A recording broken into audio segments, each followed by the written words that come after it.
अस्सलाम वालेकुम students. Professor Aamir Afzal English academic writing के एक बड़े ही इम्पॉर्टेंट टॉपिक के साथ आपके सामने।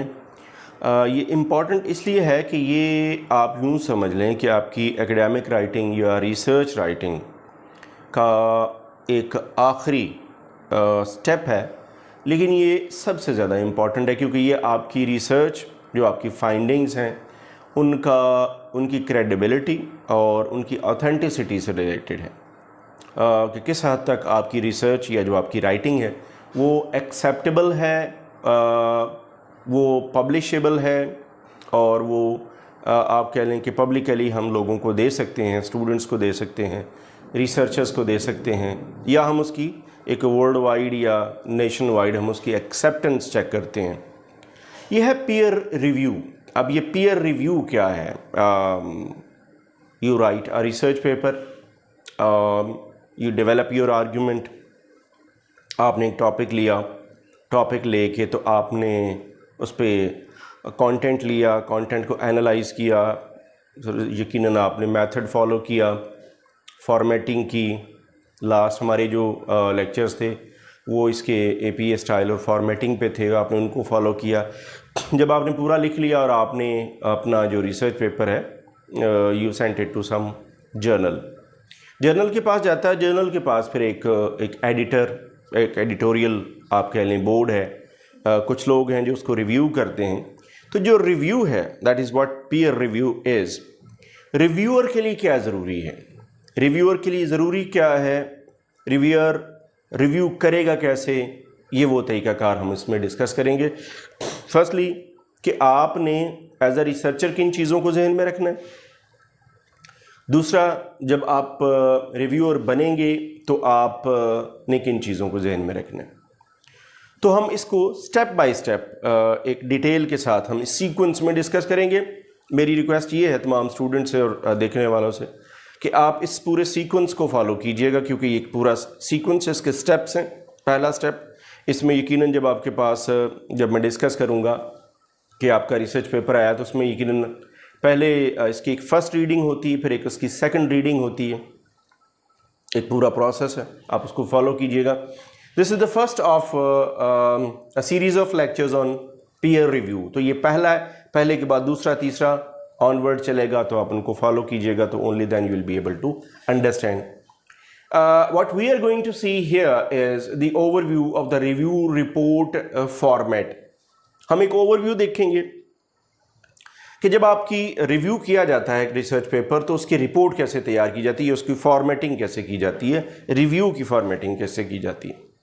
जब आपका एक रिसर्च पेपर किसी जर्नल को सेंड किया जाता है तो उनके पास फिर दो तरह की अप्रोचेज़ होती हैं। एक अप्रोच ये है कि आपको कुछ नहीं बताया जाता, कुछ सेट क्राइटेरिया, स्टैंडर्ड क्राइटेरिया नहीं बताया जाता, जिसमें जो रिव्यूअर है, पीयर है, उसी के ऊपर छोड़ दिया जाता है कि आप ही अपनी इंटेलेक्ट, अपना एक्सपीरियंस, अपना नॉलेज, स्किल, उसी को यूज़ करके तो आप इसको रिव्यू करें। पहला which is called informal structure. आपको एक फ्री हैंड दिया जाता है कि आप जो है वो उसको पेपर को रिव्यू करें by applying your own knowledge and data. एक तरीका ये है, पहली अप्रोच। दूसरी अप्रोच है फॉर्मल स्ट्रक्चर, जिसमें एक सेट स्टैंडर्ड दिया जाता है जर्नल की तरफ से। रिव्यूअर को एक सेट स्टैंडर्ड दिया जाता है, क्राइटेरिया दिया जाता है, एक प्रॉपर एक आप कह लें कि फॉर्मेट दिया जाता है, and after for only then you can review that paper if you follow that standard और क्राइटेरिया। अगर आप इससे डिविएट करेंगे तो एक्सेप्ट नहीं होगा। सो पहली चीज़ तो ये कि दो चीज़ें जहन में रखिए, इनफॉर्मल स्ट्रक्चर और फॉर्मल स्ट्रक्चर। दूसरी चीज़, जब आपका पेपर आ गया तो रिव्यूअर क्या करेगा, वो पहले उसको एक फर्स्ट रीडिंग देगा। फर्स्ट रीडिंग में क्या करेगा, it is just as I have written here skim reading, it is just like a skim reading. वो एक दफ़ा पूरी चीज़ें एक दफ़ा गो थ्रू करेगा, not for scanning but for a skim reading. So you just have to hold your pen and paper, and then you have to keep in your mind certain considerations.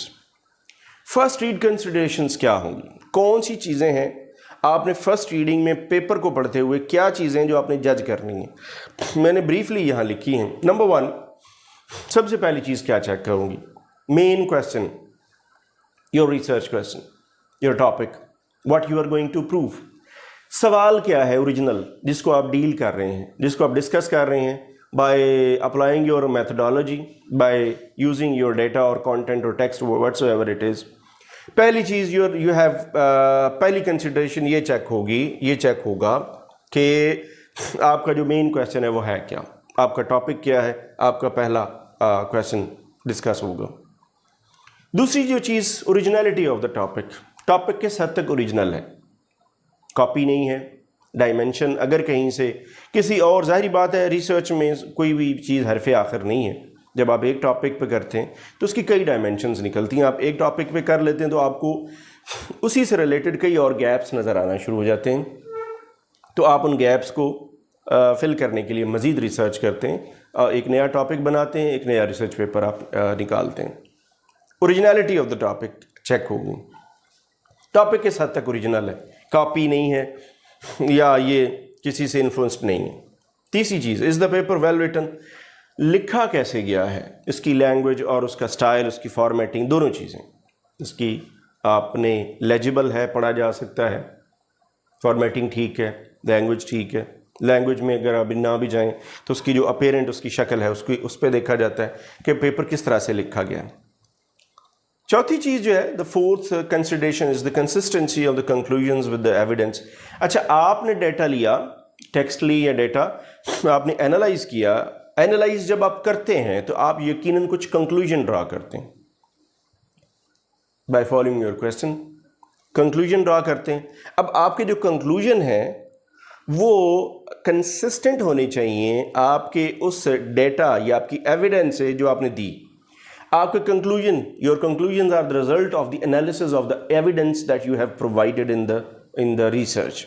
आपके evidence, आपका data, उसको analyse किया, फिर conclusion draw किया। अगर आपका conclusion और आपका एविडेंस दोनों इनअप्रोप्रिएट हैं तो ये एक्सेप्टेबल नहीं होगा। तो ये कंसिस्टेंट होना चाहिए दोनों चीज़ें। Next thing is if the author is disagreeing. अच्छा, अगली जो चीज़ चेक करनी है वो ये कि क्या author is disagreeing significantly with current academic consensus, do they have substantial case.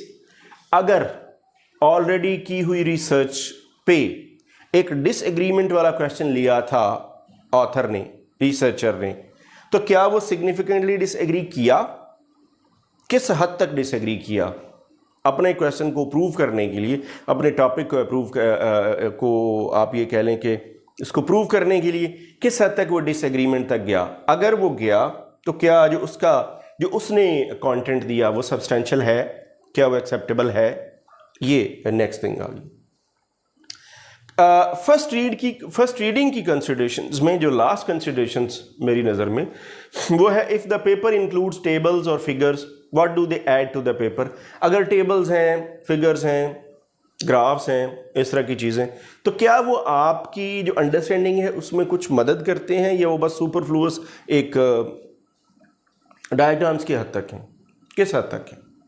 आपको टेबल्स की ज़रूरत है, आपको फिगर्स की ज़रूरत है, स्टेटिस्टिकल डेटा की ज़रूरत है। If you need that data, to what extent it is helpful और it is just superfluous in your और इट इज़ नॉट यूजेबल और इट इज़ नॉट एप्लीकेबल, ये चेक करना है। सो ये वो कंसिडरेशंस हैं जो पीयर रिव्यू में रिव्यूअर के माइंड में पहली रीडिंग करते हुए होनी चाहिए। कुछ फ्लॉज स्पॉट करेगा जो रिव्यूअर है। अब फ्लॉज की एक जो काइंड है पहली सरफेस लेवल की, वो तो मैं इस वीडियो में डिस्कस करूंगा, डिटेल हम अगली वीडियो में करेंगे। Just to make it clear, इसको मैं शॉर्ट रखने के लिए और इसको ज़्यादा अंडरस्टैंडेबल बनाने के लिए मैंने इसको डिफरेंट पार्ट्स में इसीलिए रखा है। मसलन कुछ जो फ्लॉज हैं पहली रीडिंग करके, इन कंसिडरेशंस को फॉलो करके रिसर्च पेपर में जो फ्लॉज पॉसिबल हो सकते हैं वो कौन से। Number 1, inappropriate conclusions drawn from statistical और क्वालिटेटिव एविडेंस। वही बात जो थोड़ी पहले की कि जो क्वालिटेटिव डेटा है, फॉर एग्जांपल टेक्स्ट है, कोई बुक है, या आपके पास स्टैटिस्टिकल डेटा है, तो आपने उसको एनालाइज किया और एनालाइज करने के बाद जो कंक्लूजन ड्रा किया, क्या वो किस हद तक अप्रोप्रिएट है। पहली चीज़। दूसरी चीज़, the use of a discredited method, methodology is very important. Method आपका अप्रोप्रिएट है।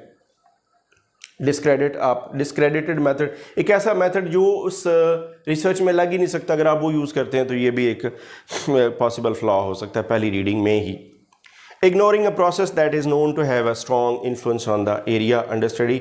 अच्छा, आपकी जब भी आपको एक एरिया एक्सप्लोर करते हैं अपनी रिसर्च के लिए, एरिया या आप कह लें कि आपने एक ब्रॉड टॉपिक ले लिया, आप उसमें रिसर्च करने जा रहे हैं, तो उसकी जो रिसर्च है यकीनन it varies from area to area and genre to genre, और आप ये भी कह सकते हैं सेक्शन टू सेक्शन भी वेरी करती है रिसर्च मैथडोलॉजी थोड़ी थोड़ी।